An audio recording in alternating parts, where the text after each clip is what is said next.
રાજ્યના છેવાડે આવેલું વલસાડ જિલ્લાના સંપૂર્ણ આદિવાસી વસ્તી ધરાવતા વિશાળ કપરાડા તાલુકાના વિભાજન કરીને નાના પોંઢાને નવો તાલુકો બનાવાયો। નવા તાલુકાને લઈને આદિવાસી લોકોમાં ઉત્સાહનો માહોલ।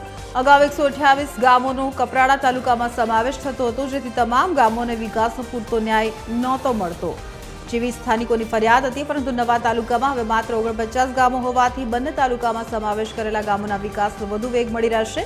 નવા તાલુકાની રચનાથી લોકોને તાલુકા કચેરીએ કામ કરવા માટે જે દૂર દૂરથી આવવું પડતું હતું તે સમસ્યામાંથી પણ છુટકારો મળનાર છે। વહીવટી સરળતાની સાથે નવા તાલુકામાં વિકાસને વધુ વેગ મળશે તેવી અપેક્ષા સેવાઈ રહી છે।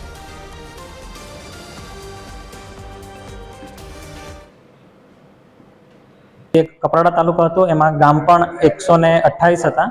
તો જે ગ્રાન્ટ છે તે 128 ગામોમાં વહેંચાઈ જતી, તો કામો ઓછા થતા હતા અને ધીમે થતા હતા। અત્યારે નવો જે તાલુકો નાના પોંઢા બન્યો છે એમાં ફક્ત 49 ગામો છે અને ગામો ઓછા હોવાથી એમાં વિકાસ પણ ઝડપી થશે। અને પહેલા અમને કંઈ પણ કામ કરવા માટે કપરાડા જવું પડતું હતું, તો અત્યારે જે પણ બધા સરકારી કામો છે તે અમે અહીં નાના પોંઢા કરી શકીએ છીએ અને એકદમ નજીક છે અમારા માટે।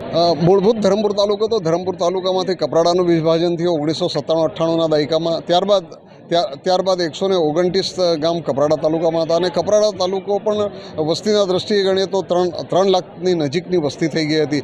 એટલે કપરાડા તાલુકાના 29 ગામો અને વાપી મહાનગરપાલિકા બનવાના કારણે ત્યાંના 13 ગામો અને પારડી તાલુકાના જે સરાઉન્ડિંગ નજીકના જે 7 ગામો હતા એનો સમાવેશ કરીને 49 ગામોનો એક તાલુકો બન્યો છે। જે નાના પોંઢા તાલુકો ભૌગોલિક રીતે જો તો લગભગ મારા અંદાજ મુજબ 20 થી 25 કિલોમીટરની અંદર ત્રિજ્યામાં બધું આવી જાય છે અને એ રીતે જાહેર જનતાને જે તાલુકા કક્ષાની કચેરીઓ કે ખાતા કચેરીઓના જે કામો છે એ કામોમાં ઘણી એમનો સમય પણ બચશે, આર્થિક રીતે પણ એ લોકોને ફાયદો થશે અને તાત્કાલિક એમને સુવિધા મળી રહેશે।